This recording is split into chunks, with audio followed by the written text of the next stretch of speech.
following program is an exclusive Disruption Networks production. Hey, it's Adeline Van Dyke from Coldwell Banker Faith Properties in Utica. I always get asked, why do I love real estate? It's very simple. I love my clients. I love every single thing about helping them find or sell their home. Making sure the home is solid and ready for sale, or solid and ready for the buyer's inspection, to making sure that they're getting the best rate on their mortgage, making sure they're getting the best price on their house. You know, just everything involved in the sale is vital. My absolute favorite part of real estate is when a buyer walks into the house they're going to buy. I can feel it before they even know they're loving the house.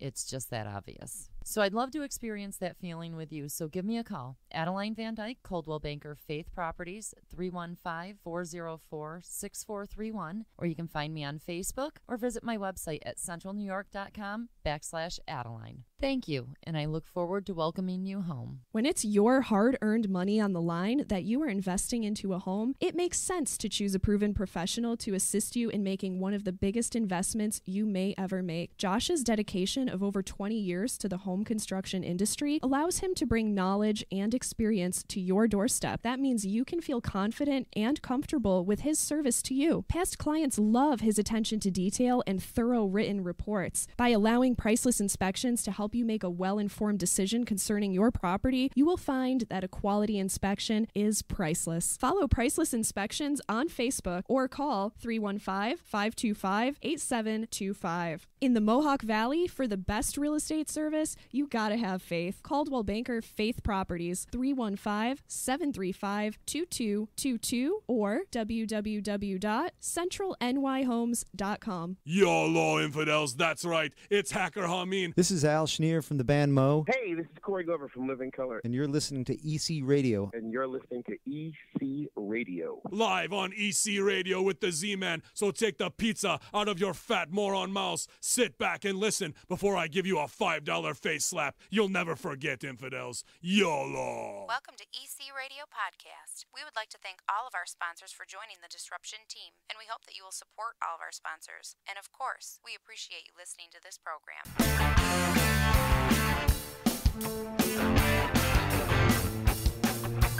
EC Radio, Disruption Networks. EC Radio, Disruption Networks.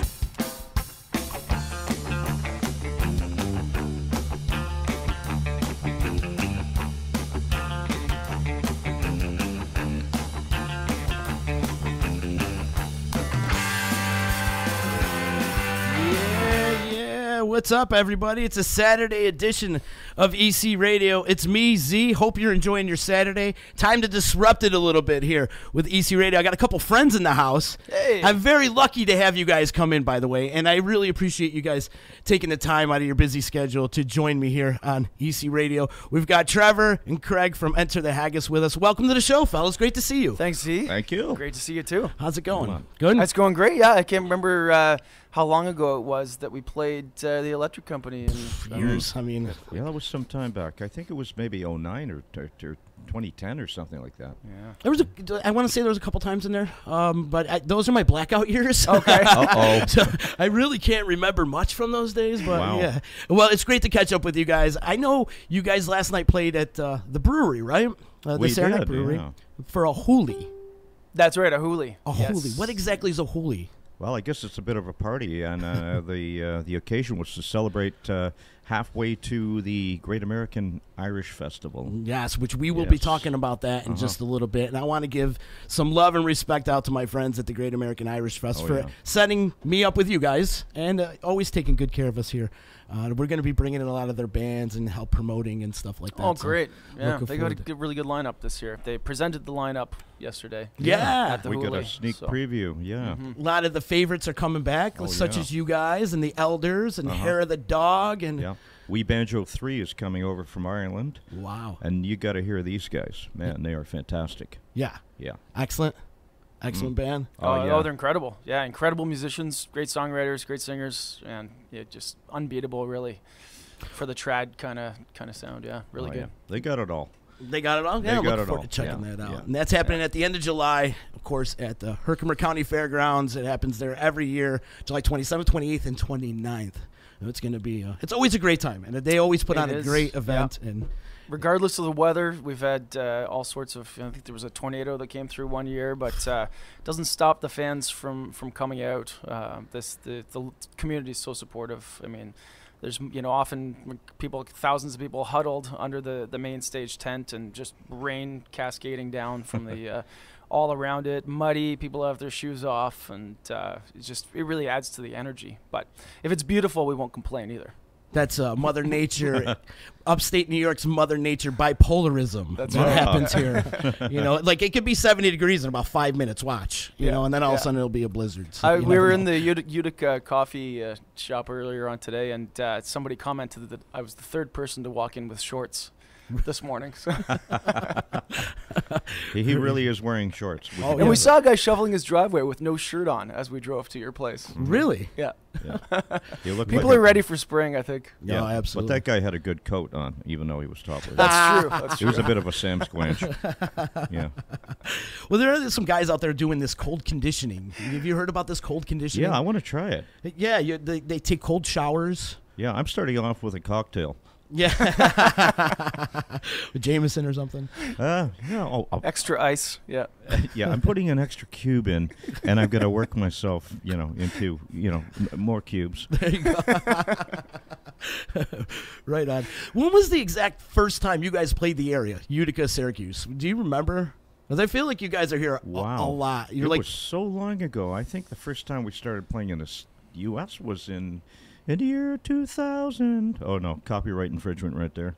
I think it was 2000. Yeah, we went down through this way because we didn't know where we were going. And we said, this is a nice place. Let's come back and play here.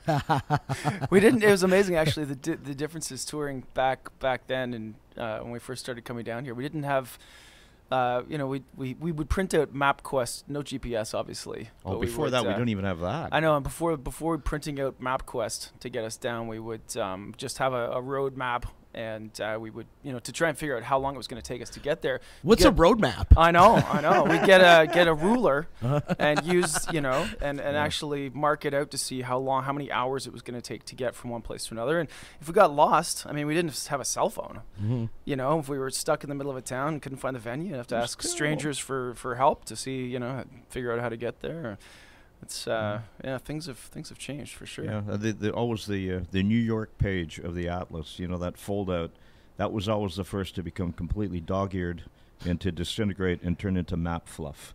Yeah. Eventually, because we tour so much in the Northeast and through New England and down Pennsylvania, all of those key pages that we needed had fallen out of the map and had been destroyed on the floor of the van or whatnot. So we were left with a thick road map atlas of all of the states that were useless to us, really. So, do you feel the GPS is the best thing that ever happened to a touring band? You know what? Yeah, I think you become pretty dependent on it. Yeah. It's helpful, but by the same token, I don't know. Maybe we're just nostalgic for the old days, but pulling into town and asking directions, and I don't know, finding a payphone, and I don't know, it's kind of charming in its own way, maybe. Yeah. You'd get people trying to outdo each other for the directions, especially in somewhere like Buffalo. It's, you go, can you tell us how to get to Batavia? Well, you take the 90. No, don't take the 90. Take the 33. This type of thing. Yeah. And while you're there, stop at Stan's Gas. No, don't stop at Stan's. Stop at Tommy's Gas.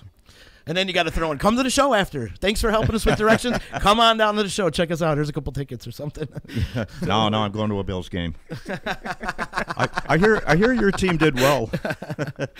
Your team did well here last night. Your hockey team. The hockey team, did they win last night? Beat our Canadians, yes. Oh, yes, they did in overtime. Mm-hmm. Our beloved Utica Comets. Actually on quite a roll right now.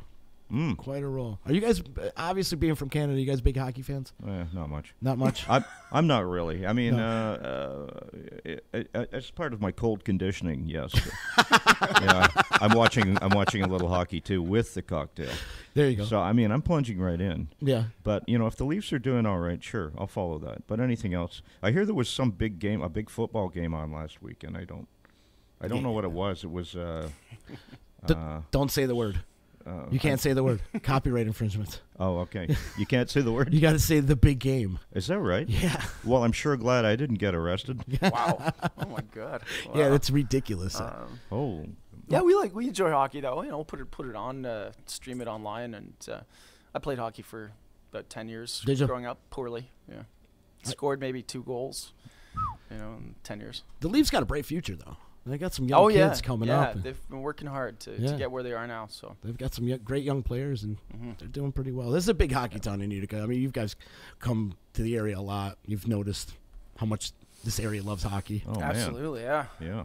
It's a big hockey town. Yeah, there's a big bus load of people who came in from the game to Varick Street last night, and probably doubled the population of Varick Street when they pulled in. Yeah, it was great. Yeah.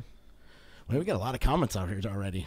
People are blowing up already. A lot of your friends saying hi out there, and hi loves and loves. Well, thank you. Somebody give Craig some coffee. Yeah, we always get hecklers. That's the one thing we for some reason attract a lot of trolls on this program. Yeah. So we'll see how many trolls we get. But actually, it's a lot of your fans and friends saying hi. So, that's very kind. Thanks for watching. People checking in from Fairfield, Connecticut, and people from Florida, and then We Banjo 3.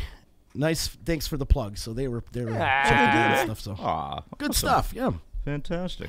You guys, how many miles you think you guys put on a year traveling all over? I feel like you guys are road warriors.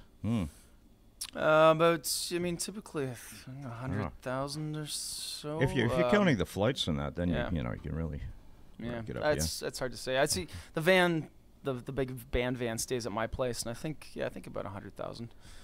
In 20 plus years, how many band vans have you gone through? Oh, God, we got through quite a few. I think this is the 5th. Yeah. We every 5 years or so we replace them. We were. You know, it's good. You know, it's not a super luxurious way to travel, but you know, we like it. You know, the first one we were just thrilled when we got the first, when we were able to. Craig bought the first one. Oh, you should have seen it. And what a beauty! Yeah, it was an old Ministry of Transportation vehicle, and the ones we have now have an extra couple rows of seating, but this one was just 2 captain's chairs and 1 bench behind, so there were 5 of us, so all the seats were filled, and there were vinyl seats, no air conditioning. The seats didn't recline. No, they didn't recline. That's right. Yeah, so traveling in the summertime, you'd be stuck to the seat, your legs stuck to the guy beside you. There's nowhere to rest your head to sleep. So I remember we're touring with this bass player who was, I don't know, he's big guy. And Craig ended up falling asleep on him, drooling. Yeah. Yeah, he didn't even put his arm around me or anything. I felt so left out. I was like, well, Phil, you're there. I mean, come on, man. There's nowhere else to go. Oh, well. Cuddle up with the bass player. I'm telling you. Is that when he left right after that? Those warm, fluffy tones of the bass player. They were fun, though. The first few years we were traveling only in Canada before we came down to the U.S., so it was coast to coast across Canada, and it was a lot of miles. And a lot of stretches, especially across the prairies where it's just so flat.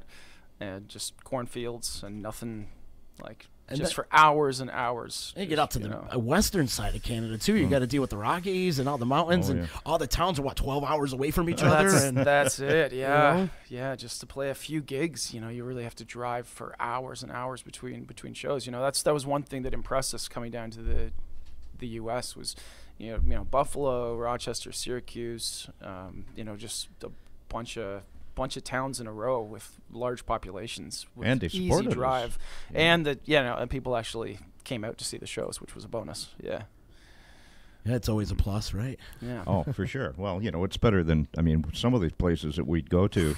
You'd be playing on stage, and you look out at the audience, and just be a few people that had come, and then you see that. Oh, wait. That person is singing along with one of our songs. And then you realize she was just chewing her food. and you're like, oh, this sucks. Let's just Thunder pack it Bay in. that one time, I think we played. I think it was just the bartender. We it played was- too. 20 hours drive from home, and it was just the bartender. we Yeah, were the playing. bartender, one guy for a motorcycle.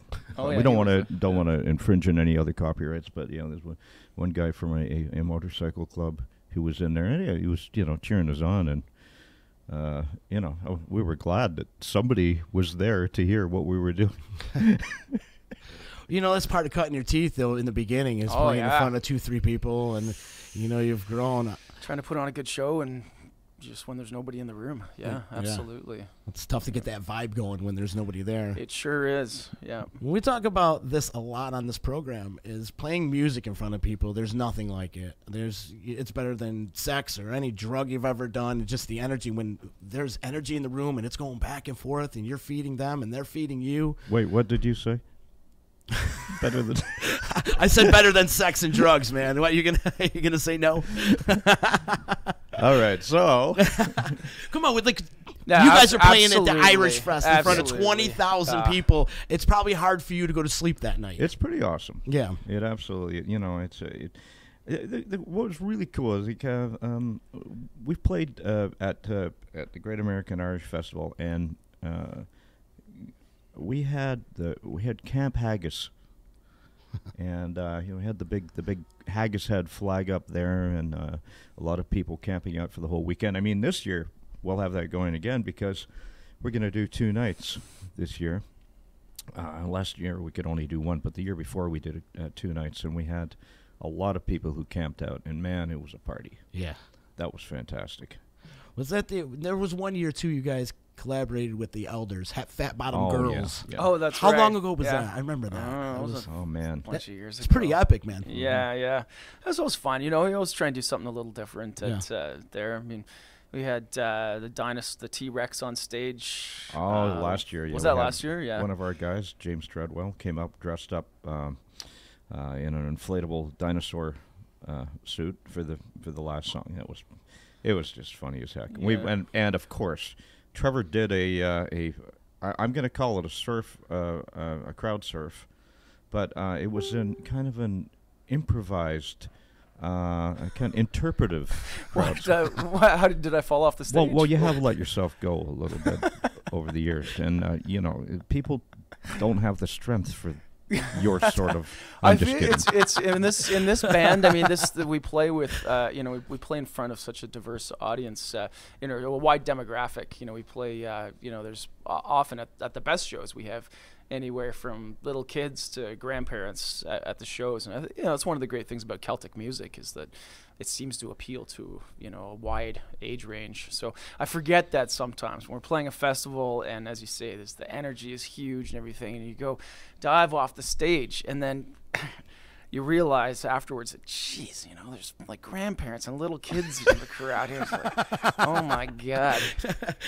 What am I doing here? You got some 80-year-old woman holding you up, grabbing you by the ass, I think I went face first last year. Yeah, I think you're supposed to do it the other way around. I think so too. Yeah. Yeah. We're gonna we'll rig up a forklift for you next year or something. How about that? Yeah. No, you're not really that bad. You mentioned the Celtic rock genre. Like, I feel like you're not just that. You're multi-genre in my eyes. I mean, you guys rock, and you've got the folk to you as well as the Celtic set, and then you guys jam as well. So it's like very multi-genre. Do you feel that way too? Oh yeah. Absolutely. Got to keep diverse. You right? got to keep it fresh. Especially when you've been doing it for this long. We started off very much doing a Celtic rock sound, but a few of the guys went to school for music performance, and when you study music performance, you study a wide range of stuff from jazz to funk to all sorts of stuff, and you really want to it's fun to bring those influences into the mix, the sound. And then of course traveling through the US, we spend a lot of time in the South, and even like sort of the traditional country sound, we like the bluegrass sound, playing some of these festivals, Merle Fest down in South Carolina, has amazing lineup of artists, but a lot of bluegrass stuff, and it's hard not to take something away from that when you're playing with a whole bunch of different amazing musicians like that. So we've tried to bring it into the mix quite a bit, and we have, and our albums have gone kind of all over the place. And then we've kind of come full circle. I find, after 20 years of being a band, a couple years ago, we did an album called Broken Arms, and it was really, in our minds, sort of right back into the that energetic Celtic rock sound, which was really, really fun for us, bringing the pipes in. There was a couple of albums that didn't have much in the way of pipes, and Craig's a great piper. Go on. No, that's true. And Brian's a great fiddle player, and bringing those back to the forefront of what we were doing, I think we got a lot of energy, and our fans really have responded really well to that as well. So. Oh, nice. Craig, do you play any other instruments other than pipes? Yeah, man. Quite a lot. I've got, tin whistles. Really, I think I've really come a long way in a tin whistle. When we first started the band, I really couldn't play much on it at all. It was pretty poor. Harmonica I couldn't play then. So I play harmonica quite a bit. I do the odd bit of guitar. Just never been much of a guitar player. Enough to write some songs and to play some rhythm and that type of stuff, As they say, 3 chords and the truth. I get you by. I was playing trumpet for a bit there. Giving that a little bit of a rest right now, but who knows? Might make a reappearance. Right on. What made you get into the bagpipes? You know what? I think I got into the pipes because we immigrated from Scotland. I think that's what happened. We left Scotland when I was 7 years old. And, of course, all of a sudden I was there, it was just our family. All the relatives were back there. My cousins were there, my aunts, my uncles, everybody. And all of a sudden I was in Toronto. I was in another place. And then one day we went over to High Park, which is sort of in the west end of Toronto, a big park, and the 48th Highlanders came out, and they marched up and down, and I saw this, and it was, that is the coolest thing that anyone has ever been in all of history. I want to be that. Mm-hmm. I wish to march up and down playing the bagpipes. And I ended up sort of doing that. Well, yeah, it's pretty interesting. I think had I grown up in Scotland, I probably never would have learned the pipes. Really? But I had it just seemed to really call to me, as it does to many people. Some people, they say you love it or hate it, but one thing's for sure, you'll react to it. And it really does call a lot of people, and I think for a lot of our listeners, it really does call to them. There's something going on there, and they enjoy it, and there's something that just cuts through. I've heard it said that the pipes were the first rock and roll instrument. With what other tune can you cut a swath through a room full of people without a PA system? Yeah, true. Were you playing in pipe bands before Enter the Haggis at all? I did. Yeah. Yeah, I was very lucky. When I was about 12 years old, my dad happened to know a man by the name of George Campbell, who was a pipe major of the General Motors pipe band in Oshawa, Ontario. And he had heard, because he knew George, and my dad was a musician too, although, a jazz musician. He still had a bit of a network going, and he knew George.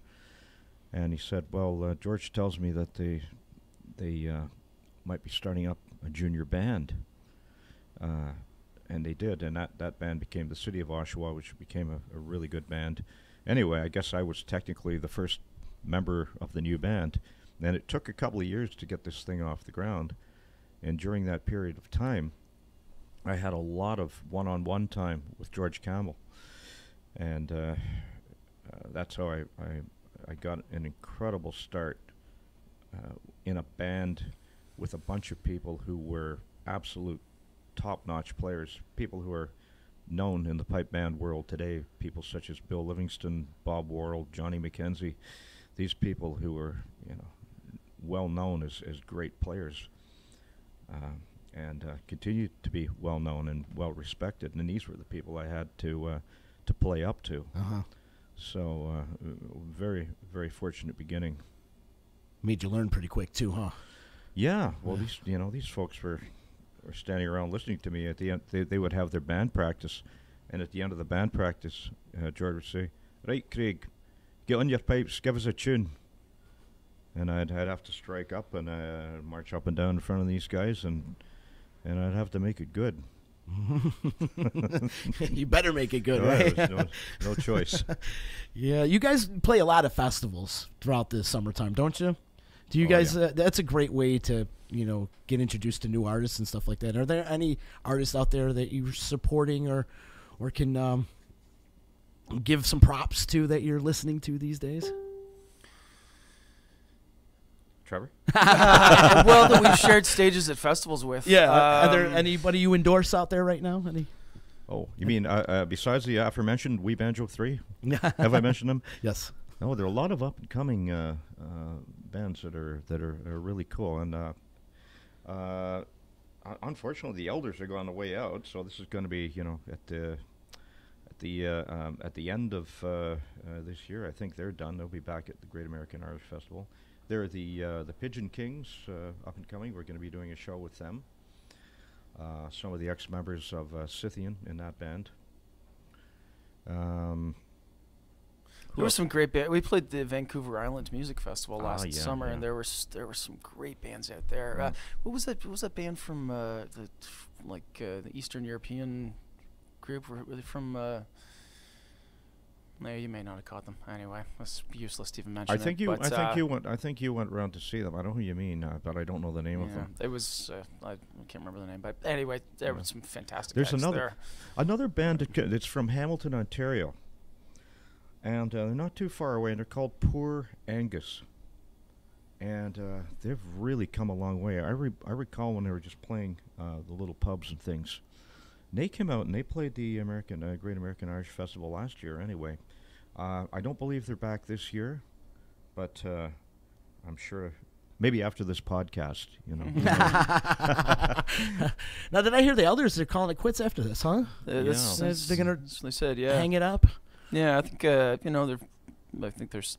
I don't know exactly the full story, but we've certainly become really good friends with those guys, and we have a great mutual respect for each other's music as well.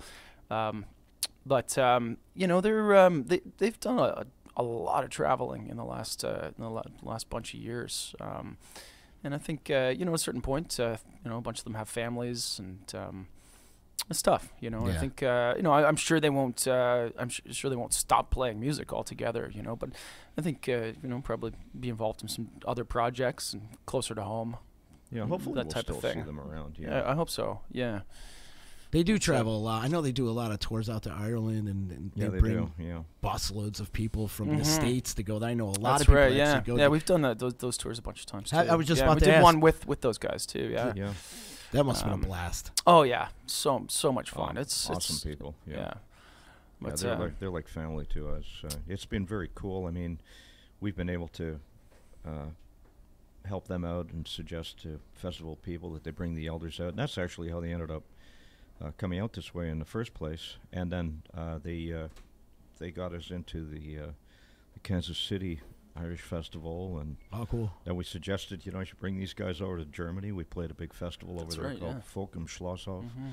So it's definitely been, as Trevor says, the mutual admiration society, and they're fantastic guys. I really hope that in some form that they continue some way. Well, like Trevor said, I play. doubt they'll ever stop playing music. Yeah. It's always in For your sure. blood. It's in your soul. Absolutely. It's stuff you never really stop. Yeah, and it's fun just playing music. If you're not playing music professionally, it's just fun to play music. I'd be, if I wasn't touring with a band, I'd be strumming the guitar in my basement. And Yeah, or right. in my kitchen, and I've got 2 little kids at home, and trying to get them into some music as well. So, yeah. Are there any? Do you invite people to ask questions on? There's a ton of questions here. Oh, actually. okay. It just keeps blowing up. I mean, if you see my eyes looking down, it's because they keep scrolling. And Okay. They're blowing up over here. We'll get to some of here, actually. That'd be great, yeah. Amanda Yeah. Moss says there's a haggis song for every mood. And she says you're very diverse. Rugged Grace in Ireland. They were on Elders tour. Did you ever hear of those guys? Rugged Drinks. They must have toured when the Elders went over, maybe with Searson. Haven't, but I'd love to check them out. Yeah. Eddie Friend says Craig's an awesome piper. Whoa. Well, thank you. Another Christine's also saying the same thing. Lancaster Gale is my favorite ETH song. Oh, that cool. one was in a movie too. Yeah. It was in a movie. Yeah. What There's movie was that? A hockey movie. So I know it sounds cliche to have a. We're just talking about that, but yeah, there was a hockey movie called Goon. Oh, I love that movie. Ago. Oh yeah. So one of your songs is in that movie? Yeah, right when they there's this like climatic moment at the when they hit the ice for a big game towards the end, and Lancaster Gate is playing as soon as when they go on the ice. So, yeah, you have to watch it again. Yeah, I definitely will. I love that movie. Hilarious. And Goon 2 actually was a pretty good sequel. Oh yeah, I forgot they came out. Yeah. Usually those sequels never really match up to the original, but Okay. this one actually did. Oh, cool. Christine's also saying Trevor's a great songwriter. Screaming Orphans is Christine's band she's endorsing. Absolutely, Screaming Orphans. They're we've played with them a ton as well. It's just it's hard when you're put on the spot to think of all these guys, but yeah, they're a great band. Yeah, fantastic harmonies, fantastic performance. Yeah, they've been around for a long time, but the last few times we've seen them, I feel like they've really ramped it up. Oh yeah, and they're like super engaging with the audience. Where are they from? They're from Ireland, but they're based in New York City, I think. Yes, yeah. They all live there. Barb is saying she would love to see ETH and Carbon Leaf share the stage together. Oh, we have done that before. Carbon We've done Leaf. a cruise of the Boston Harbor with them, and we've also played up in New Hampshire at Higher Ground. Vermont, but In yeah. Vermont, I'm sorry, that's Vermont. Yeah, But Burlington. yeah, in Great venue, by the way. Massachusetts at the college there. That was quite a few years ago. yeah. Paul Smith's Paul Smith? Paul Smith's college. Yeah, but anyway, yeah, we have, and yeah, let's send. I'll send an email to Barry once in a while, or he'll send an email to me. Just we keep in touch with those guys. Yep. Yeah. Right on, brother. Let's see. The Great American Irish Fest won't be the same without you guys, without the Elders or you guys. So that's coming from Grace Hudson. And thanks, Grace. She's right. I mean, you guys are staples to that festival. Both of you. You know? Man, you know what? People come from miles and miles and miles to see you guys perform at that festival. It's kind of like my fave weekend of the year. It's not that far from home. I mean, where I live, if I had a hovercraft, I could be home in an hour. You know, I just head across Lake Ontario and I'd be there. So I kind of feel like, we're not that far from home, but it's a little bit of a different world. It's a different country, that's for sure. But man, it is just a good feeling. Always so well taken care of there. Right. And always, feel appreciated. And that, we like to get out and meet everybody because there's a lot of people we haven't seen for a year at that time. So yeah, it's a good family reunion type of thing, right? Oh, beauty. Yeah. And I feel like that's the atmosphere the Irish Fest creates. It's a gathering, a yearly gathering. Sometimes you don't even see these people for a year, and that's when you see them at the Irish Fest. So they do a great job over there. Hats off to them. Absolutely. My good friend Adeline Van Dyke, and she's also the host of Home Free Podcast here on Disruption Network. She says a bunch of the girls, a bunch of us from Utica are going to the Kansas City Irish Fest this year. So you might see some Utica contingency out there. Wow. Cool. They'll probably be the loudest one in the crowd. Look forward to it, yeah. Eddie Friend, I told the guys this story. I'm a mailman. ETH got me through the worst of the Christmas rush, blasting it out of my mail truck. So That's right. Thanks for the publicity. People running behind the truck like an ice cream van. Yeah. Hey, Mr. Mailman, what are you playing? Where can I get it?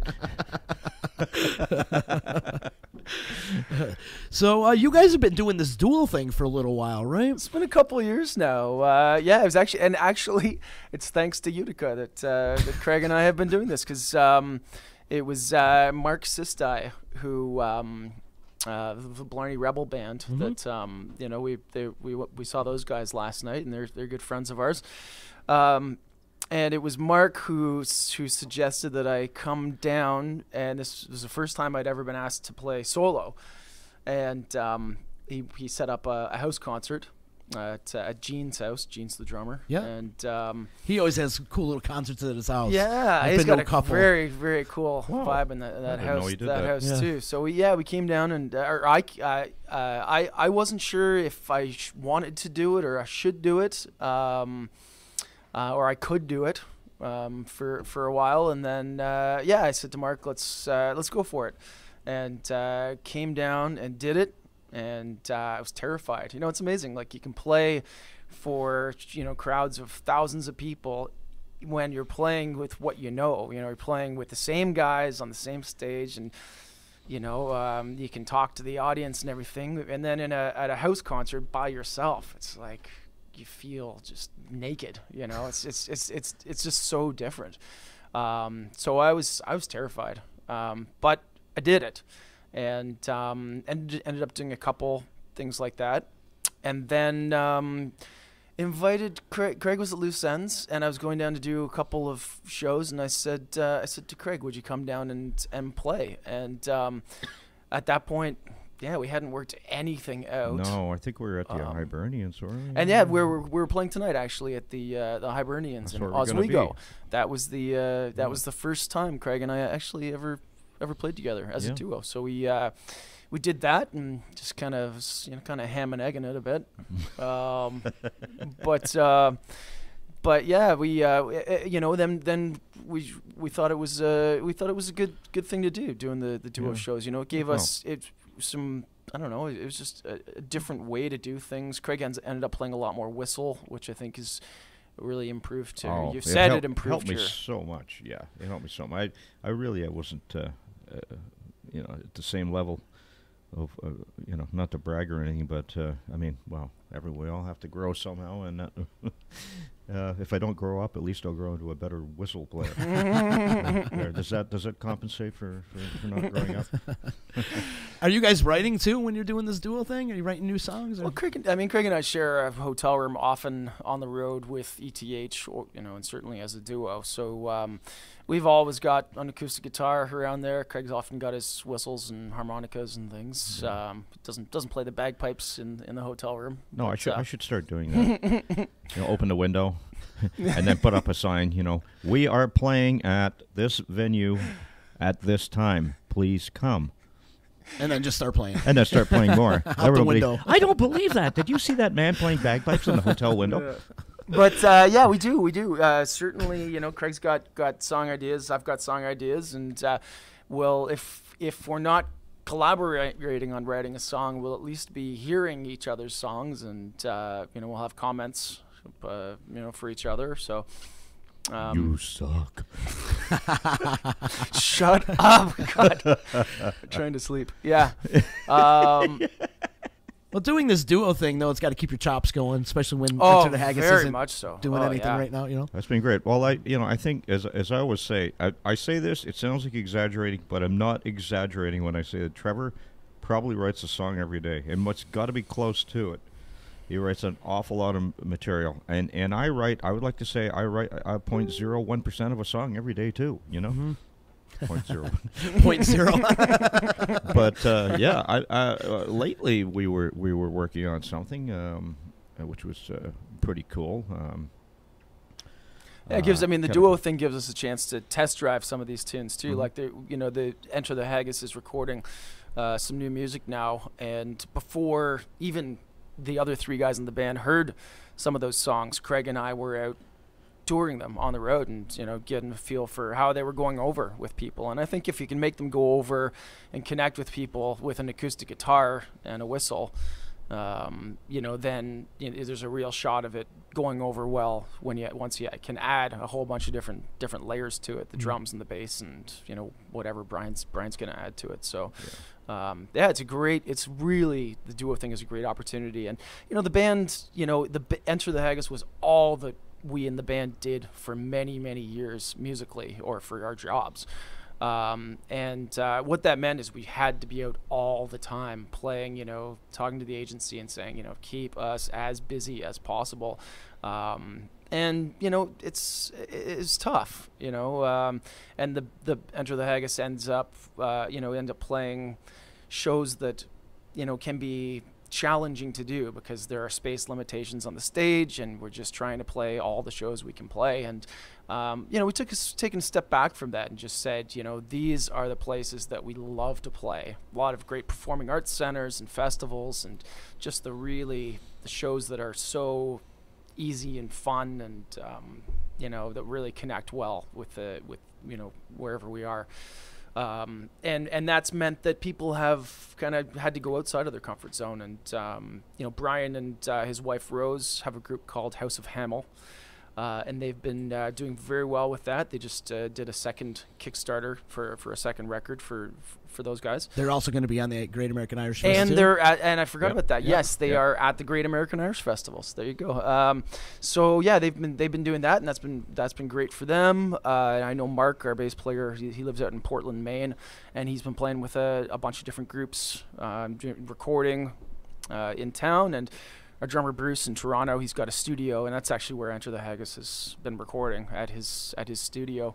And he records other bands there and plays with a bunch of bands in Toronto as well. So and then that's given us the chance to branch out a little bit, and then when we come back and we play as Enter the Haggis again, we've all we've developed our individual skill sets, and we were able to bring something back to it. So it's been great. Yeah. What do you guys think you'd be doing if you weren't doing this? If you weren't musicians? Jeez, I think I'd be maybe some kind of craftsman, or I think I would love to make instruments, maybe make bagpipes and have an organic farm and live off the land and something like that. Just ooh, that sounds amazing. Yeah, I would love to do something like that. I would do that too. That sounds good. An organic farm. Yeah, I love painting too, or artwork. I do that kind of in my spare time when I can. So a little painting studio would be great. But if we had to make money, because this is not a money making stuff we're talking about. I'd probably be doing some office job, I think, unfortunately. Oh yeah, I've done quite a few of those, and man, they suck. Have you ever made your own bagpipes? This is funny. I once invented a comical instrument called, get this, the hose bagpipes. And I put reeds into various different tubes, and it sounded like a kazoo on steroids. Anyway, I'm not going to play it here because I really don't want to hurt people. And that was one of the inventions. I was trying to think up. I've got a lot of conceptual instruments in my mind. One of them is this sort of idea where you're playing like a bagpipe, but at the same time you have these picks on your fingers and you're plucking strings as your fingers move at the same time. It sounds pretty much like what you do with Enter the Haggis every night. So yeah, I'm always conceptualizing various things. I've stuck the odd thing on the drones of my pipes to see if they would resonate while playing. They didn't. Well, what a cool thing to do, though, to make a set of bagpipes. I mean, you'd need a lathe, obviously. Yeah. And yeah, I mean, they have, you can certainly take classes on making a guitar, which a lot of people do. But I've never seen an advertised class for a workshop for making bagpipes before. I've actually seen the plans, and I have them somewhere. They were, I think it was a long time ago, and it might have been in Popular Mechanics or something like this, and they actually published all the dimensions for a set of pipes if you wanted to make your own set of pipes. I think the tough part is the toughest part of the whole thing would be making the chanter, which I'm sure most of you know out there is the bit that you play on. It's the part that really makes all the melody, whereas the other three sticks sticking up are the drones, and they just are just providing a constant tone, providing a harmony to the chanter. But the inner dimensions of the chanter, that is a conical bore, and that is the part that's the toughest bit to get right, because you need an actual tool for that, some sort of. Hey, Craig, I know reamer. Z was interested before. When did you get your bagpipes? And so you actually, because there's a video People are watching. They're you watching me? Yeah, good. Yeah, that's You should show people Thanks, what you're. Trevor. Well, no, I was just saying, it's people don't. I need a co-host, by the way. You wanna- No, people. Hi. Yeah, Wait a people- minute, I'm posing for the camera. I can't do it right now. pout. You got to pout. I'll pout? Yeah, do Like your a fish Paul lips. McCartney pout? Do fish lips. Fish lips. There you go. Yeah, go get your pipes. Go get your pipes. Come on, let's go. Wow. Yes, Buzz. Not only No. It's Yes, just people. Buzz. You say, guitar player, tour manager. What else does he do over here? Yeah, he does everything. He He's a whip cracker. Whip cracker. Yeah. Get your pipes now, boy. Pipe boy. All right. People are excited. No, because you say the chanter and people don't know what you're talking about. So that's it would Well, be cool let to, me show There you all go. of you There you right go. now. And Craig's had to make adjustments to his pipes as well. 'Cause, I'll show you those too. do it. Well, okay. Before you grab them, Christine wants to know: are you bringing Nessie on tour with you? Oh, Nessie. Oh, this sounds like Christine Siriaki. That Yep. must be the Christine of which you speak. Yep. Nessie is guarding my condo right now. Anybody? Nessie is a crocheted green Loch Ness monster made for me by Christine. Oh, cool. And yes, Nessie is back along with my other pets, Teddy. That's my teddy bear. Christine And is Wolfie. yeah. Wait, I'm not finished. Okay. Wolfie, my Okay. beanie baby wolf. And they're guarding my condo. Hold on. I'll go get my pipes. Oh, good idea. Okay. Amanda said, "Go get your pipes." Yeah, Christine Siriaki. She's she came to we played in Northampton, Massachusetts for New Year's. The last few years we've done 4 shows there. The Iron over Horse. 2 nights at the Iron Horse. Yeah, and yeah, people are very generous to us. They often bringing gifts to us, and Christine is a master knitter, and she knit a bunch of little stuffies for my kids and a stuffy for Craig as well. So, Yes. yeah, we have a bunch of her blankets in the in our tour van too. So yeah, You probably get very, a lot of very fa- lucky. You get a lot of fan art, don't you? We do, Yeah. yeah. It's like actual artwork as well, for sure. That's super cool. Yeah. In my Facebook page, that one you can see that done by one of our appreciators. That was it. Is everyone able to see? Oh yeah. Yep, I yep. followed Trevor's commands, and I have retrieved my bagpipes, which are here they are. Would you like a quick bagpipular lesson? Absolutely. Okay. Absolutely. Well, first of all, you'll notice that there is a bag, and the bag is in here. I don't know if I can't. Yeah, really- they can see. You can see everything. It's a wide-angle lens. Yep, you're good. Okay. You can see the ancient Lindsay tartan, which is supposed to be, according to the Highland Games people who will sell you anything because they look up your name. Here, this is supposed to be my family tartan. I never saw anyone in my family wearing this tartan ever. Maybe on their pajamas. These 5 things sticking out here. This is the chanter. It's got holes in it for notes. And you this can is see. this is a carbon fiber version. Yes, of a this chanter is too, made which by is Carbony unusual. Celtic Yeah. Winds, and it is made of carbon fiber, and it's very, very strong. And you can see I have tape on here, Scotch tape, appropriately,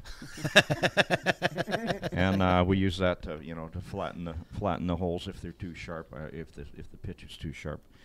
And over here the drones. And the blowpipe for getting air in here. There's a little one-way valve at the end of here, just kind of like a heart valve. I hope there's no cholesterol buildup in there, because that would be really gross. Everyone would be icked out by that, including myself. Anyway, so you blow the air in there, and it goes into the bags, and it comes out here, and you wiggle your fingers, and ta-da!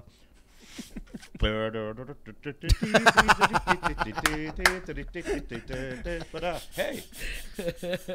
And that's it. Now you guys all know how to play the pipes. Start bands everywhere. I dare you.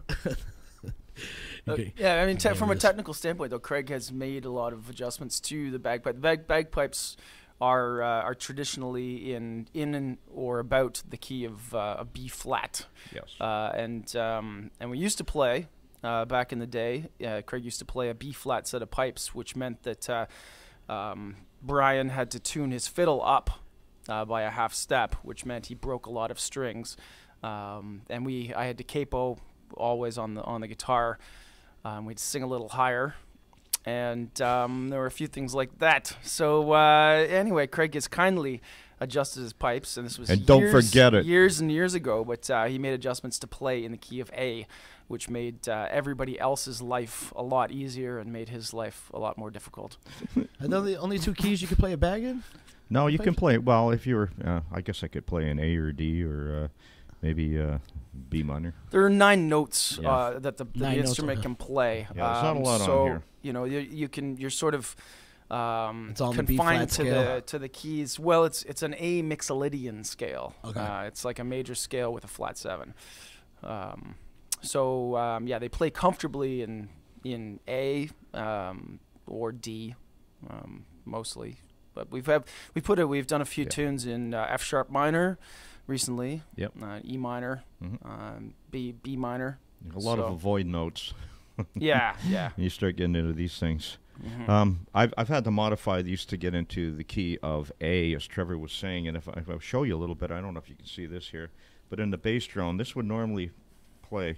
This would be the same as the tonic of the scale, which would be an A. Although this set here is made for B flat. The chanter, made by Rob Gandara, who's out west, and he made me this chanter, carbon fiber, and it's actually a very specialized chanter. It's custom made. It's the Craig Downey model, and Your signature series? well, that's what I'm calling it anyway. Makes me feel good about myself. Yeah, absolutely. I like to feel as important as possible. I mean, don't we all? But anyway, this was playing in B flat, but to modify it, I put in this little, what you call the mid joint of the tenor. I put a little bushing in there to make it more narrow, and this is the barrel of a hotel pen somewhere. I put that little piece in there, and that lowers it but a half tone. And I've put other pieces in the other drones too to do the same thing. You can't quite see them because they're more inserted. But anyway, that is how I managed. And he's saying everything you want to know about bagpipes, but we're afraid to ask. That's right. But I mean, even the reeds too. I mean, Craig has been over in Scotland twice to see his family in the last couple of years, and while over there, he's picked up sets of reeds. They have to be pretty specific reeds to play in the key of A. So. Yeah. Very cool. Yeah. Again, you guys gonna play a couple songs for us maybe in a little bit? Sure. Yeah, I have to do some absolutely. tuning. Colleen saying thanks for a great evening of entertainment last night. Thanks to Colleen. Colleen was the organizer of the event, yes. and she put a lot of time and energy into making it happen. So we thanks her. Hats off to Colleen. Fantastic people there. Helped us out so Absolutely. much, yeah. They're all super cool. Oh, yeah. Amanda Moss wants to know if there's a spit valve on that thing. Ooh. No, it just goes into the bag and turns into bagpipe fungus. Yeah.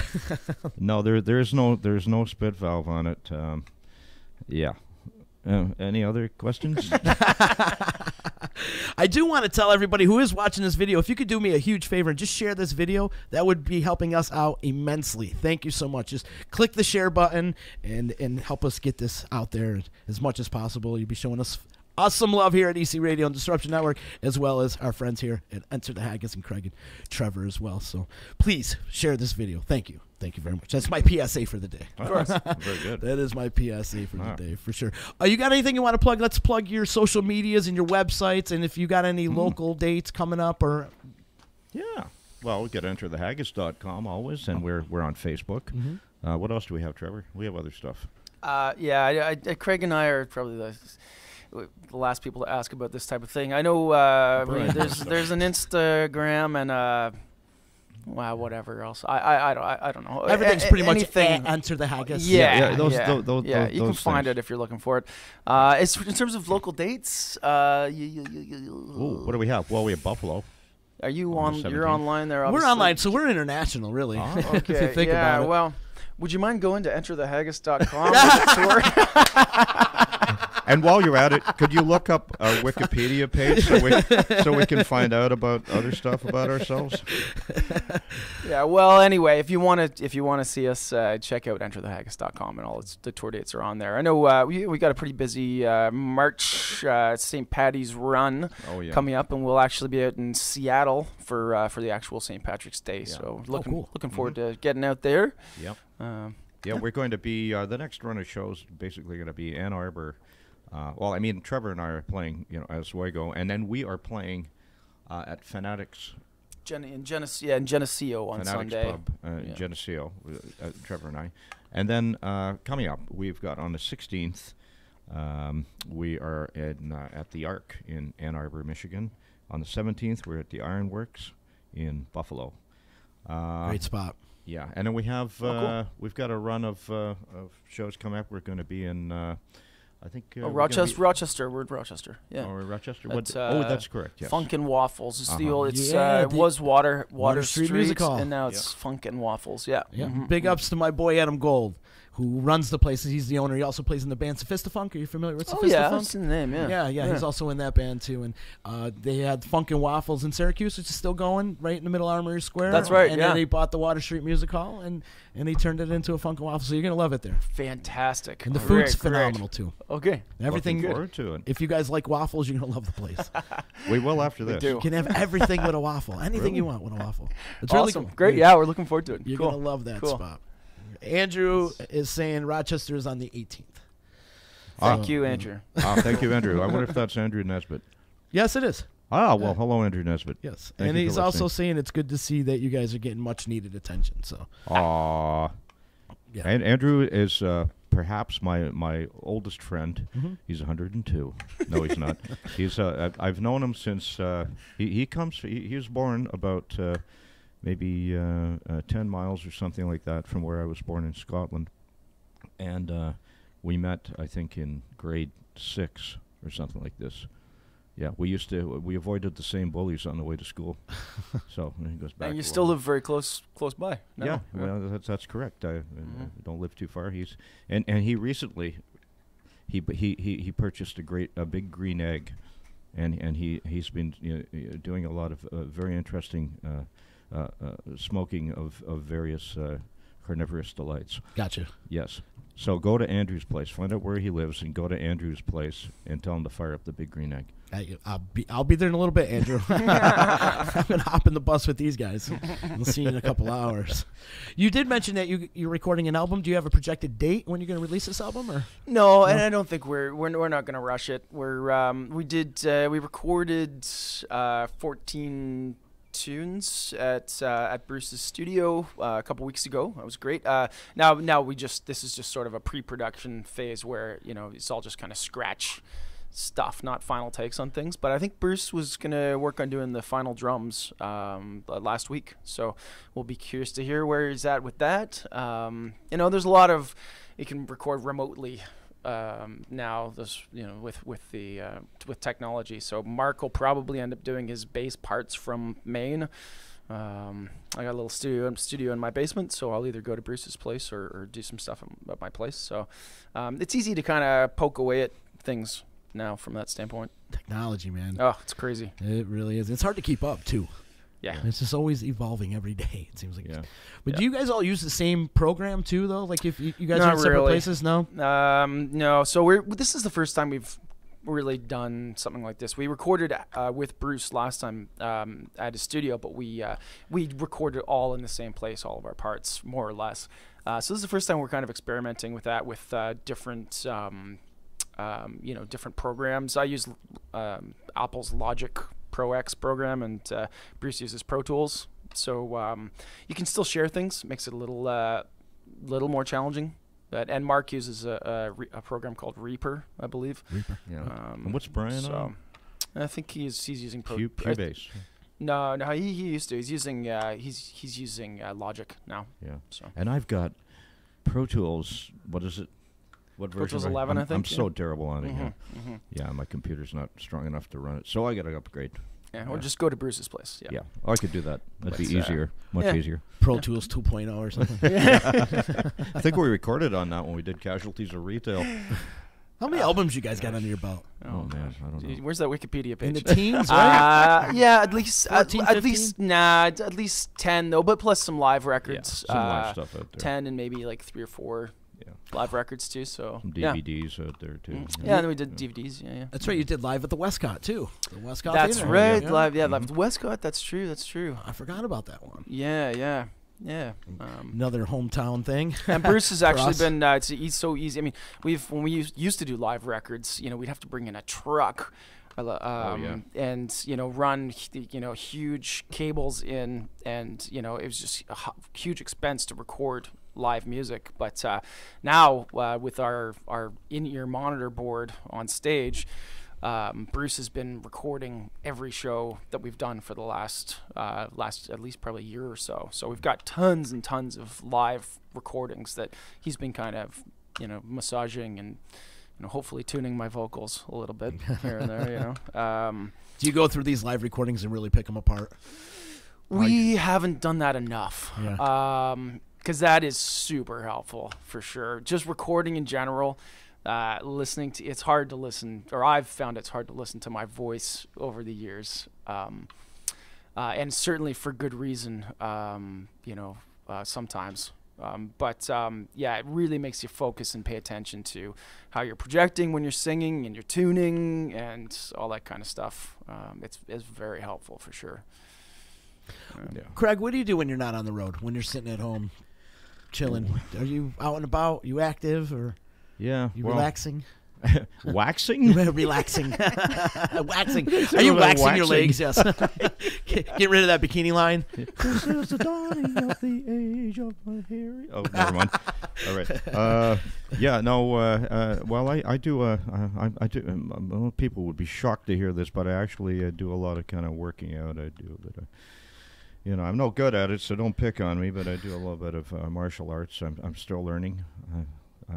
To run away from bad people. I don't know, stuff like that. That's what I do about 4 days a week or something. Oh, cool. And that and writing some stuff too. I've got a ton of unfinished tunes to work on.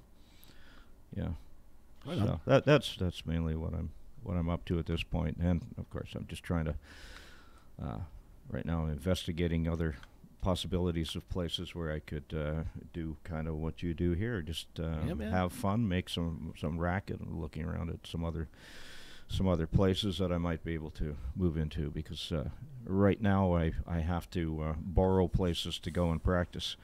I can't really make much noise where I am, so yeah. Drive the neighbors crazy. Yeah, well, I start charging them money.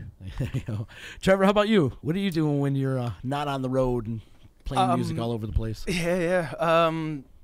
Well, I've got two little boys at home, 5 and 7. So there's a lot of time hanging out with those guys.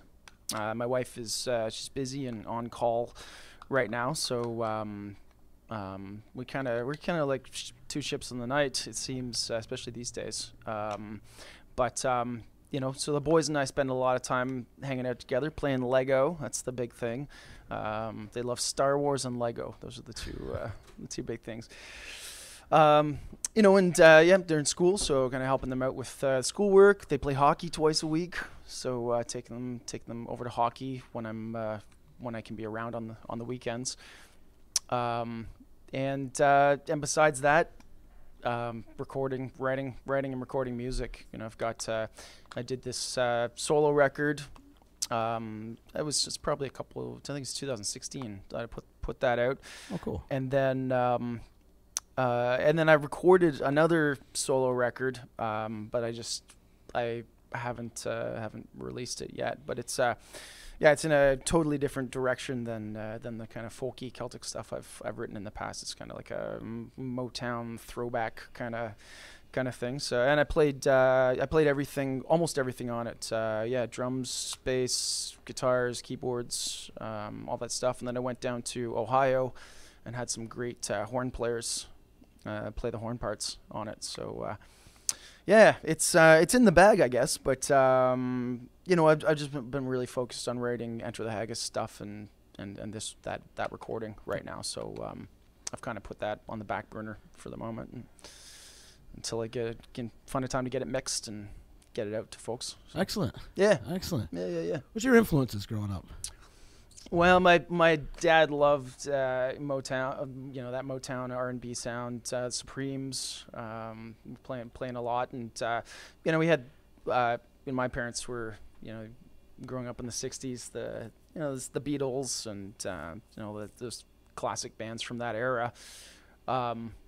Certainly from an early age, those were big influences. And my dad was a big fan of a Canadian folk songwriter, singer, musician called Stan Rogers. And Stan was born in Hamilton, Ontario, but spent a lot of time growing up on the east coast of Canada. And he died way too young. He left behind the legacy of probably 100 or 200 amazing folk songs and a bunch of records. But I think he died in his early 30s. He was on tour and in a small plane landing at the Covington Airport in Kentucky, and the plane sort of crash landed. Ooh. And he had a big deep voice, which has made him a superb folk singer. And he was able to leave the plane, but he sort of stood in the doorway as the smoke was billowing out and trying to guide people out with his big voice. And he ended up dying of smoke inhalation shortly thereafter. But as I say, I mean, there's a festival named in his honor called Stanfest out in Canso, Nova Scotia, and we had the privilege of playing that festival a number of years ago. And his brother, Garnet Rogers, is a great folk singer songwriter in his own right, and his voice is almost identical to Stan's voice, and he still plays some of Stan's music. So but anyway, Stan Rogers continues to be a huge influence on me from a songwriting standpoint. He really gravitated towards the stories of just everyday people, and the small, the struggles and victories, of just the kind of working class, farmers and, especially rural people. And I think, a lot of the songs I've written, have been, have been some similar subject matter. So, I love picking up small town stories, and I was trying, sense of realism. I think so. Yeah. Whenever I hear a great little story like that, I'll always make note of it and then go back to it when I'm trying to write tunes. So, yeah.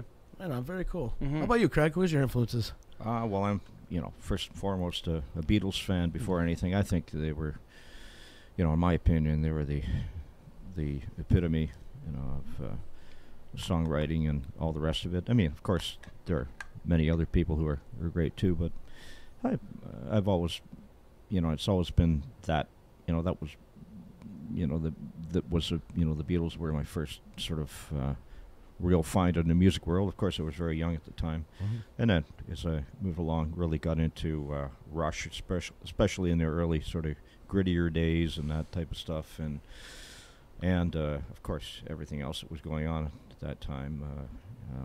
Led Zeppelin, of course, really got into all of that, and got all the vinyl and blasted all of that stuff for a long time. Genesis, when I discovered Selling England by the Pound, I thought, man, this is so cool. There's so much going on here. There's a lot of diversity, a lot of kind of storytelling, and there's so many layers to what they're doing. So I really got into that.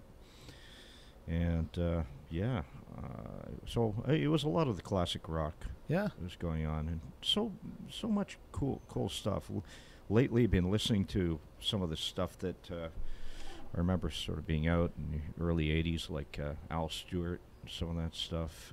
Year of the Cat, and other stuff, like Jerry Rafferty stuff, and man, really some cool vibes and feeling. April Wine, Canadian group from Montreal, a lot of cool stuff going on with them. And that and the fact that I was playing trumpet. My principal instrument was trumpet when I went to McMaster for music. I only did 1 year of music, but it was influential. And I got to couple of times I got to hear Buddy Rich play live. Wow. Woody Herman. I played a lot of the big band standards and all that kind of stuff. So it was quite diverse for me. And of course, I was listening to all the piping stuff that was going on at the time too. So a lot of diversity. Yeah, that's good. And then when we started, in the early days of the band, thinking about, well, what can I do? I can sort of I can play 3 chords on the guitar. I can play bagpipes. That was basically it. I could play a bit of trumpet. These things weren't connected at the time. They were 3 different worlds altogether. And at that point, I started talking about what I wanted to do, and various friends would come forward because the internet wasn't really going yet, and they'd say, "Hey, have you heard of this band, Dissidentin? Have you heard of this band, Planxty?" And I started playing that kind of stuff, Planxty and the Bothy Band and all that type of stuff. And man, there was some incredible stuff out there, and not just traditional stuff, but like Planxty, where they were taking it to another level altogether with all these traditional instruments. They were pushing the boundaries of what you could do. They Canadian band? No, they're from Ireland. Ireland? Yeah. Fantastic band. You ever, get a chance, or you go on YouTube, look up their greatest hits and whatever, and it's some incredible stuff there. We got the uilleann pipes going, and you really find the power of the flat seventh. In Celtic music sometimes, you're playing along, it's all major, and all of a sudden you hit that flat seventh, and it's just like, wow, this is exotic. This really takes it somewhere else altogether. Brightens it up a little. I got lucky about a year ago. A fan of ours, a fan friend out in New Jersey, Tony Stollers, gave me his entire record collection, a few hundred records. Wow. And I had collected records when I was a teenager, but just traveling from one place to the next, it just got to be too much. Living in little apartments and things. So I donated them back. But Tony, Tony digitized his collection and gave me like 6 big boxes of records, and I've got the record player hooked up. Craig gave me the record player and the tuner, and I got some speakers from the Goodwill store, $6 a pop. Beauty. Big speakers. And yeah, I get the kids will go over and they'll pull a record off the shelf, and it'll be something random, but a lot, actually, I think of it because it's a lot of, almost every band that Craig just mentioned is in this record collection, from the Beatles, Led Zeppelin, to Planxty, all Jethro Tull, old Genesis stuff. Was that in there? Planxty was in there? Yeah. Wow. Yeah. So you got lucky. He's got a lot of similar taste in music to Tony and Craig do. Yeah. But that's been great, and it's been influential. Like especially when the kids will pick something off the shelf that that I wouldn't have gravitated towards necessarily. I just don't know anything about, and plop it on, and it's cool to listen to some stuff. And you just, of course, you can't beat that vinyl sound. It's just the warm sound. Oh man, Trev's also Trev's a big fan of Bob Dylan and the band, and that's absolutely, that's great. That big folky sound, that sort of creative warmth, and there's kind of a looseness in that music. Oh yeah. Not just kind of a looseness. No, but at the same time, it just doesn't matter. It's like listening to Shane MacGowan sing perfectly out of tune. Oh yeah. Oh yeah. I don't know how else you can. Oh, it's so much better. Yeah. It's good. It's just that thing where it just comes. It's a feel. It's not a. You're not talking precision. We're not talking. Right. Technical or tuning or anything. Sincerity to it, yeah. It's just it just carries through. I mean, you listen to old Cat Stevens records, and I remember when listening to them as a teenager and going like, man, this is just absolutely incredible stuff. And then I didn't listen to it for many years. Went back to it, I listened to it, and you think, this is a lot less perfect than I thought it is, or than I remember it being. Of course. In those days, you didn't do so much. You didn't go back and tune all the vocals precisely. Or you couldn't. I mean, there's a tendency these days to go overboard with that. Like just tuning vocals, like when we're singing in harmony in the studio, just like tuning everybody's voice, so it's like perfect harmonies, but I don't know. You can definitely go too far in that direction and take the life. Suck the life right out of the music by doing that. You know, we've learned that. I think, you know, like the bagpipes cannot be perfectly in tune in a recording because they won't sound right, and a whistle can't be perfectly in tune. It's not supposed to be. You know. No, you lose a bit of the, the bite when everything's just so contained and falling within the just intonation. You know, it's kind of like when they first started making pianos work, you know, compared to say a violin, they had to alter the intervals. You know, I mean, you would have a perfect fifth, you know, say going from an A to an E, and that would be very bright on the violin, but to fit it on a piano, you would have to reduce that interval a little bit, and then the third you'd have to make a bit sharper and that type of thing. Anyway, we could go on and on talking about intervals and all the rest of it. I'm sure you've got something more interesting. No, I like hanging out with you guys, actually. One of my all-time favorite bands from Canada, the Bert Nielsen Band. You guys familiar with those guys?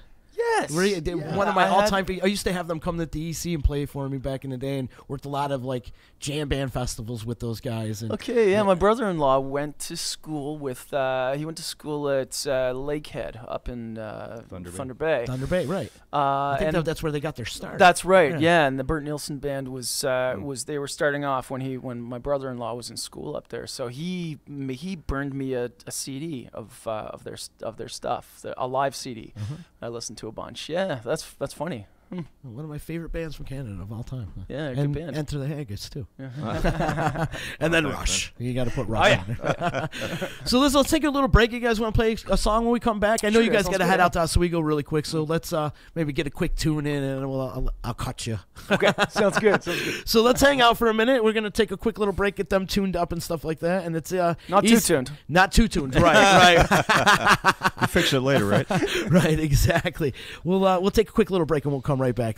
Thanks. It's EC Radio. You know what the hell you're listening to? It's EC Radio. Never you mind what I'm making. You should spend some time taking a personal inventory of what you're doing for the betterment of society. Hey, it's Adeline Van Dyke from Coldwell Banker Faith Properties in Utica. I always get asked, why do I love real estate? It's very simple. I love my clients. I love every single thing about helping them find or sell their home. Making sure the home is solid and ready for sale, or solid and ready for the buyer's inspection, to making sure that they're getting the best rate on their mortgage, making sure they're getting the best price on their house. You know, just everything involved in the sale is vital. My absolute favorite part of real estate is when a buyer walks into the house they're going to buy. I can feel it before they even know they're loving the house.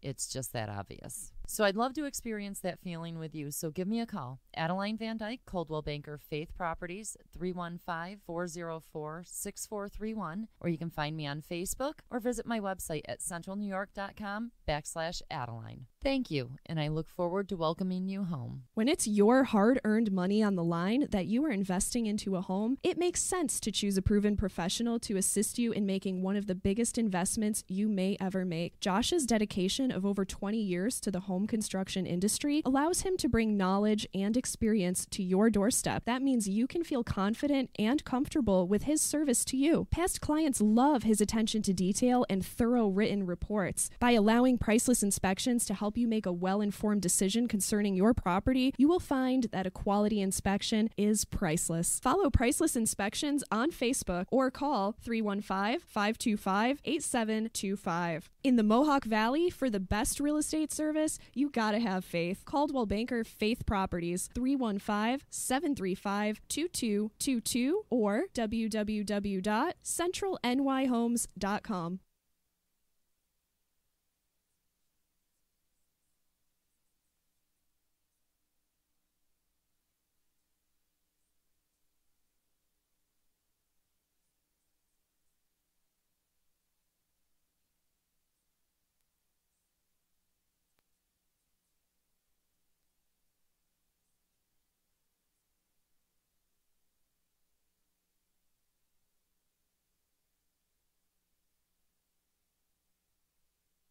We are a generation of lost masculinity, and we got to start getting it back.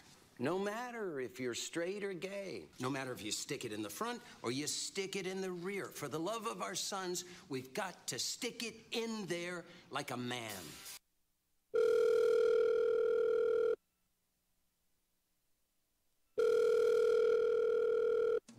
Thank you for calling the EC Radio Attitude Adjustment Line.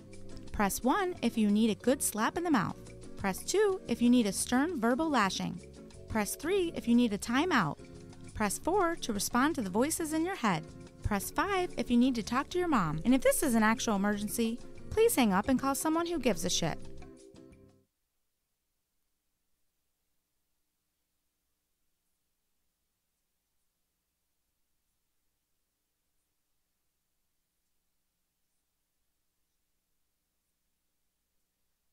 Attention listeners, EC Radio is not responsible for unwanted pregnancies, alcoholism, domestic situations, missing brain cells, amplified voices in your head, weakened bladders, bloodshot eyes, STDs, PTSDs, ADHD, HIV, ESPNs, CNNs, rapid head movements, and spontaneous human combustion.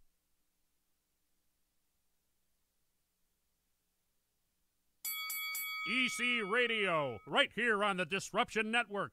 It has certainly been a long and winding road, as the Beatles so aptly put it in the song. Tell us how it's brought you right here to this very moment. Well, you know something bad, Rich? I feel like every moment in my life has led up to this moment right here. And EC Radio, teaming up with the Disruption Network, only here to kick ass and take names. Can you dig it, brother? All right, 2017. You spent the past several years establishing yourself as one of the finest practitioners in radio podcasting. People want to know what to expect. You live by the book, then you die by the book. And I'm here to throw out the rule book and break all morality code here on the Disruption Network, daily from 3 to 6, EC Radio, brother! Utica, New York, we're coming for you Monday through Friday. Don't you dare miss it.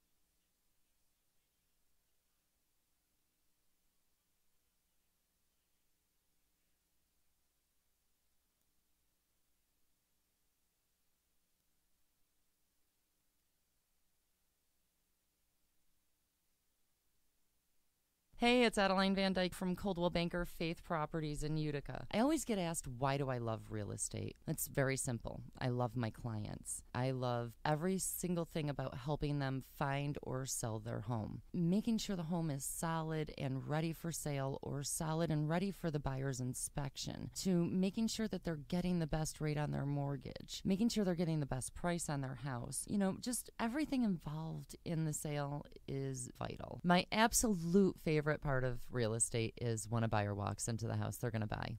I can feel it before they even know they're loving the house.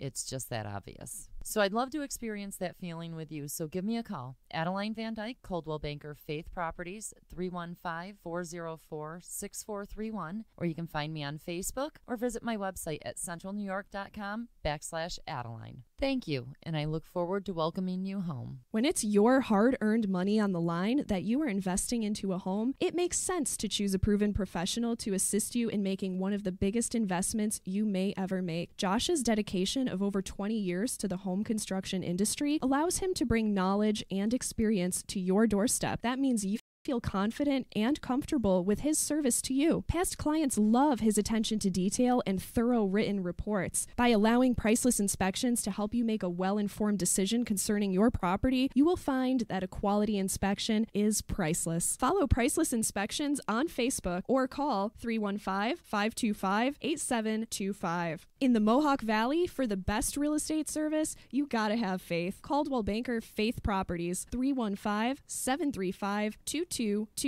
or www.centralnyhomes.com. Welcome to EC Radio Podcast. We would like to thank all of our sponsors for joining the Disruption team, and we hope that you'll support all of our sponsors. And of course, we appreciate you listening to this program.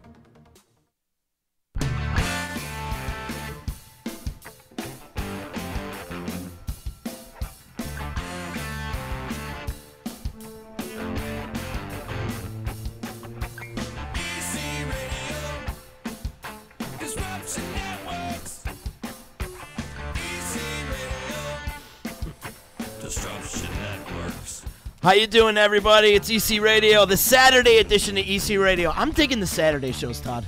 I think I'm liking the Saturday shows. We might have to do these more often. I think so. I think this is a lot of fun.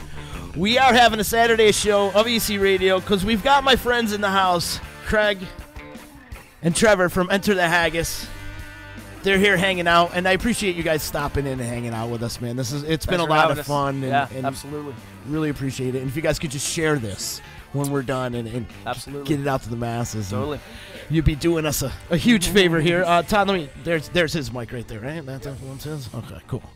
So we've got the boys all set up, and they're going to play us a couple tunes. You guys, what do you guys got in mind? What are you guys going to play for us? Play a few jigs. A few jigs? Yeah, to start off, and then we'll figure something else out for the second thing. Awesome. Depending on how the sound goes, pipes are a lot louder in guitar. You guys can kind of motion me to move further away from the microphone. Let's use this mic instead. Okay. Yeah, that's so I'll just hang here because it's probably going to be loud enough. Yeah, it's gonna. Those pipes blast. They're loud. Thank you.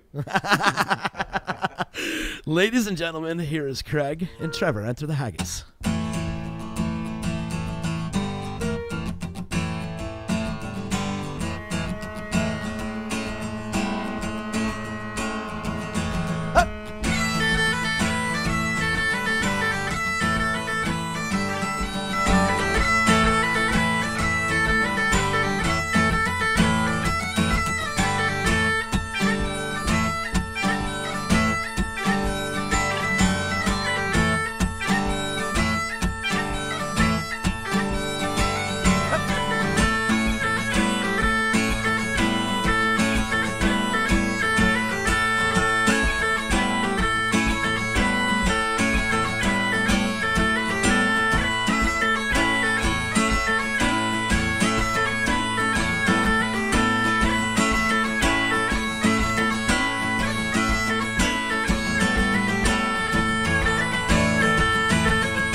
Nice. Now, what's the name of that one? That's just I don't know. Well, actually, that one we decided to. I don't know the name of the first talk. There we go. I know the name of the second one now. Do you want to know the name of the second one? Yeah. Donald Willie and his dog. Donald Willie and his dog. I don't know why anybody would write a song about a man and his dog, but why not? Someone wrote one about a wrecking ball. Pipe tunes often have comical names associated with them. Yep. Yeah. They're all kind of comical behind them. But yeah, we've Craig and I as a duo, we play all sorts of stuff. We're gonna try a traditional tune now, an Irish ballad. This is called "The Leaving of Liverpool." Yeah, Leaving of Liverpool. Indeed. Ladies and gentlemen, enter the Haggis. Woo.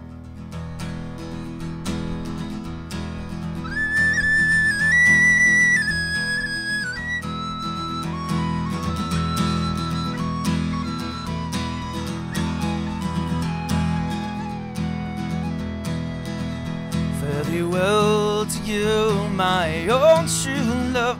I am going far away. I am bound for California, and I know that I'll return again someday. So fare thee well, my own true love. When I return, united we will be. It's not the leaving of Liverpool that grieves me, but my darling, when I think of thee.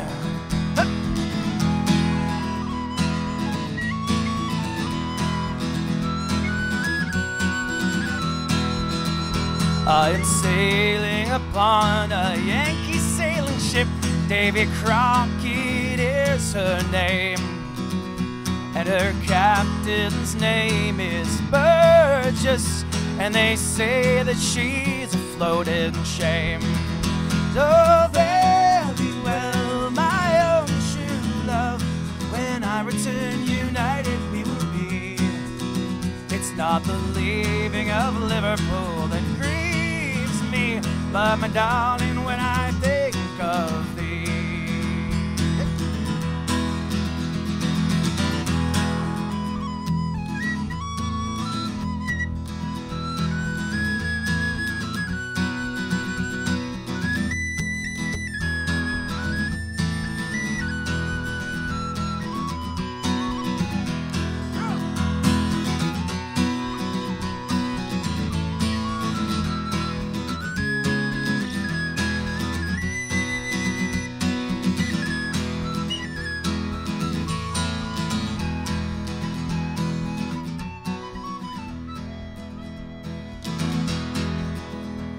The sun is on the harbor, love, and I wish I could remain, for I know it will be a long, long time if ever I see you again.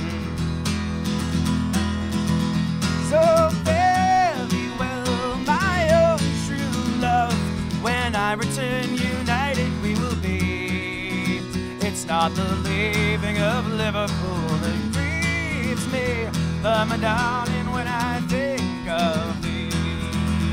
So fare thee well, my own true love, when I return united we will be. It's not the leaving of Liverpool that grieves me, but my darling, when I think of thee. It's not the leaving of Liverpool, but my darling, when I think of thee. That was awesome. That was awesome. So cool, guys. Thanks, man. Thank you so much, Thank man. you. You guys are playing in Oswego. Is that a public show tomorrow? Yeah, open to the public. Yep. Open to the public. So if you're out in the Oswego area, where are you playing? The Ancient Order of Hibernians, the AOH Oswego. Yep. Oh, very cool. Yeah. Very cool. Yeah, it's going to be fun. Fantastic people up there. Yeah, it is. It's a cool little town. Oswego's a fun town. Yeah, you got to it come is. up Yep. in the summertime. Have you guys ever played Harbor Fest? We have last Yeah. year. I think we're playing it again this year, actually. And rocking. Yeah. Mm-hmm. That's a great time. Yeah, That's so a much fun. Great time. We want to do one more and close this out? Oh, what do you think? Do we have another one? Do you have another one? Sure. Do one Yeah, more, we have. and we get. I know you guys got to get out of here, so I don't want to keep you too much. Even though I already have. Dead Man's Company, maybe. Oh yeah, that was one by Trev. Yeah. This is Let me grab a harmonica. I'm gonna have to rumble around in the harmonica box over there. Tell Well, a I can joke. tell. I can tell them the story of the song. Tell a joke. This is a story that I got. I was reading the CBC News up in Canada, and it's told the story of a guy who was walking along the beach out in Canso, Nova Scotia, where Stanfest is located. And the guy found a bottle. He was cleaning up. He had a routine of going out and picking up trash off the beach, and picked up this bottle. And it looked a bit funny, so he opened it. And when he opened it, he found most notably the ashes of a dead guy, and a note and some money. And the note explained that these were the ashes of the father of the people who'd written the note, and that their dad had never had a chance to see the world during his. He always wanted to travel, but didn't have a chance to during his life. So this was their way of sending him on an epic voyage in the afterlife. So if you found this bottle, you were asked to please take their dad out for a drink in the local pub, use the money, and then stuff some more money back into it and chuck him back in the ocean. So that's what this guy did. And I exchanged a few emails with this guy after the fact, too, and sent him the song. But this guy took the guy out for a drink in the local pub, and then he gave the bottle to some deep sea fishermen who were going way out. And they went as far as they were going out to sea, and they chucked the bottle in the ocean again. So who knows where this guy is right now, but maybe he'll turn up in the news again somewhere on the other side of the Atlantic Ocean. We'll see. You got to play the song for him. Yeah, that's right. Yeah. So, so I wrote this song. This is on my solo album. And it's called Dead Man's Company. 1, 2, 3, 4.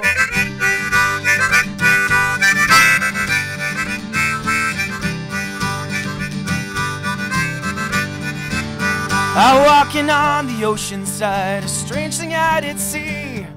A bottle with a note inside I'd washed up on the beach. Was a letter from a stranger with money free to spend. He asked a simple favor, so I did just what he said. And he said, have a drink on me, and I'll be on my way. Travel across the ocean till this whiskey bottle breaks. Won't you have a drink on me? In the morning set me free. I bet you never had a drink in a dead man's company.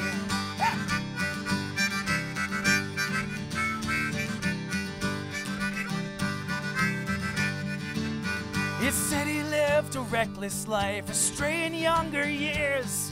Whiskey, wine, and cigarettes, and chased it down with beer.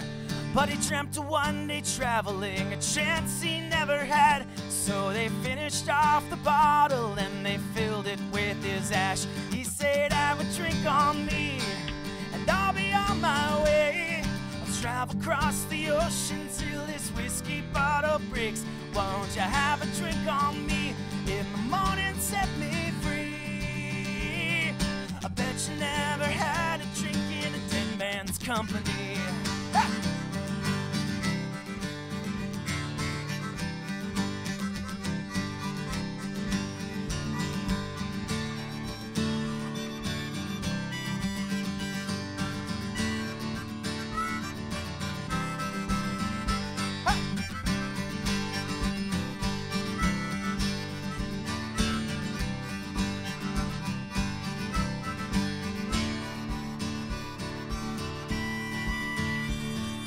Noted for no address, so his home I did not know. Maybe far afield or a stranger down the road. But the whole thing made me wonder where I'm going when I die. If a whiskey bottle's heaven, I can leave here with a smile. And he said, have a drink on me, and I'll be on my way.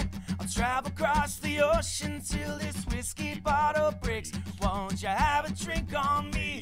In the morning set me free. Hope you never had a drink in a dead man's company.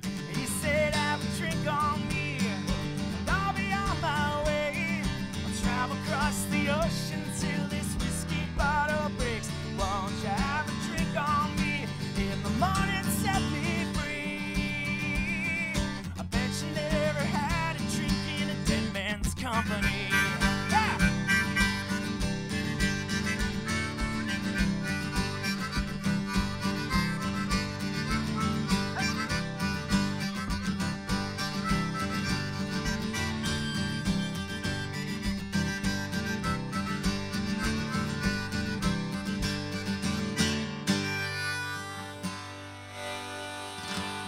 Awesome. Yeah, that was great, guys. Oh, thanks, man. Thank you so much. I had a friend just text me and said, this is the best EC radio ever.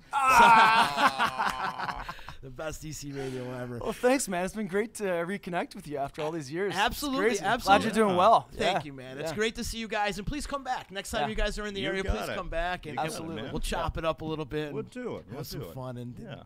Craig and Trevor, thank you so much for coming in. And don't forget, the Great American Irish Fest is happening at the end of July at the Herkimer County Fairgrounds. So go out, support, get your tickets, people. It's always a great time. Enter the Haggises there, and as well as the Elders and Hair of the Dog and House of Hamill. House of Hamill, House yeah. of Hamill as well. So Oh, who Searson, else? yeah. The Gothard, And, the yeah. Gothard sisters. We are Banjo here. 3, yeah, Gothard We sisters. Banjo Yep. 3. Mhm.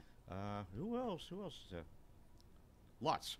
Lots and lots of ads. Lots and lots of ads. Lots of people. Yeah, man. Thanks again, guys, for coming. And also, I want to remind you can listen to this podcast and previous podcasts of EC Radio and all the content that we have on Disruption Network at disruptionnetwork.net, the all-new website that we got going on.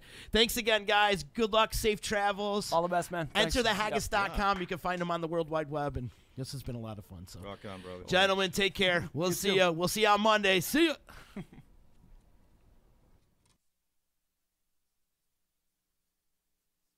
Banker Faith Properties in Utica. I always get asked, why do I love real estate? It's very simple. I love my clients. I love every single thing about helping them find or sell their home. Making sure the home is solid and ready for sale, or solid and ready for the buyer's inspection, to making sure that they're getting the best rate on their mortgage, making sure they're getting the best price on their house. You know, just everything involved in the sale is vital. My absolute favorite part of real estate is when a buyer walks into the house they're going to buy. I can feel it before they even know they're loving the house. It's just that obvious. So I'd love to experience that feeling with you. So give me a call. Adeline Van Dyke, Coldwell Banker Faith Properties, 315-404-6431. Or you can find me on Facebook or visit my website at centralnewyork.com/Adeline. Thank you, and I look forward to welcoming you home. When it's your hard-earned money on the line that you are investing into a home, it makes sense to choose a proven professional to assist you in making one of the biggest investments you may ever make. Josh's dedication of over 20 years to the home construction industry allows him to bring knowledge and experience to your doorstep. That means you can feel confident and comfortable with his service to you. Past clients love his attention to detail and thorough written reports. By allowing priceless inspections to help you make a well-informed decision concerning your property, you will find that a quality inspection is priceless. Follow Priceless Inspections on Facebook or call 315-525-8725. In the Mohawk Valley, for the best real estate service, you gotta have faith. Coldwell Banker Faith Properties, 315-735-2222 or www.centralnyhomes.com.